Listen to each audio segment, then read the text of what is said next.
অর্থনৈতিক ও সামাজিক অনেক সূচকে ভারতকে ছাড়িয়ে এখন অনেক ভালো অবস্থানে আছে বাংলাদেশ। জিডিপি, স্বাস্থ্য, শিক্ষা, অবকাঠামো সব দিক থেকেই বাংলাদেশ ভারতের তুলনায় এগিয়ে। মঙ্গলবার সর্বভারতীয় ইংরেজি গণমাধ্যমে ভার্চুয়াল সাক্ষাৎকারে বাংলাদেশকে নিয়ে এসব কথা বলেন তৃণমূল কংগ্রেসের সংসদ সদস্য মহুয়া মৈত্র।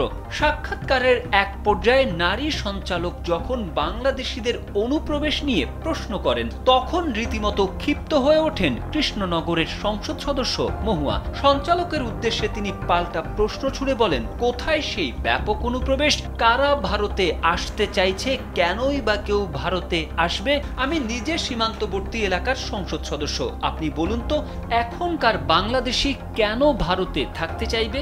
এ সময় মহুয়া মৈত্র জানান, তার এলাকা নদিয়া জেলার কৃষ্ণনগর, যার অপর প্রান্তেই কুষ্টিয়া জেলা। সেখানকার জিডিপি, স্বাস্থ্য ও মানব উন্নয়ন সূচক সহ অনেক দিকেই বাংলাদেশ এখন ভারতের চেয়ে ভালো করছে। দয়া করে মোদিজি ও অমিত শাহজিকে বোঝান, পৃথিবীর সবাই ভারতে আসতে মরিয়া, এমন ভাবনা থেকে যেন বেরিয়ে আসেন তারা। পশ্চিমবঙ্গের মুখ্যমন্ত্রী মমতা বন্দ্যোপাধ্যায় সম্প্রতি বিজেপি শাসিত রাজ্যগুলোতে বাংলা ভাষাভাষীদের উপর দমন পীড়নের অভিযোগ তুলেছেন।